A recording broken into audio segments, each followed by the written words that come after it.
દુશ્મન કાવેતરા કરવા વાળા કહી દેવાય એવા કાવેતરાને ભોમી છાંટે આવી જવાનું બેટા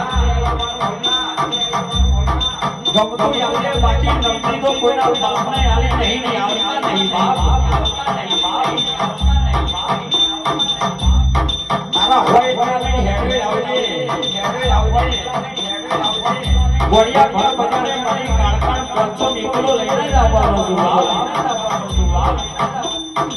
અને કદાચ તારા દુશ્મનો જેટલા હોય એટલા મારા વેરીએ જેટલા હોય એટલા વગરી દેજો કાવેતરો કરે કોઈ મેળ ના પડો બાપ લડુ હોય તો ભોમી છાંટે આવી જવાનું બાકી કાવેતરો તો કહેશે તું જેટલા દાડા તને ગોખલા ભરાય જેવી માતા પૂજી છે ગમે તેવું કાવેતરું આવે અને ભટિયા ગમે તેવો દુશ્મન આવે અને દુશ્મન ના બીજાવ તો તારી કાઢકા નથી બાબા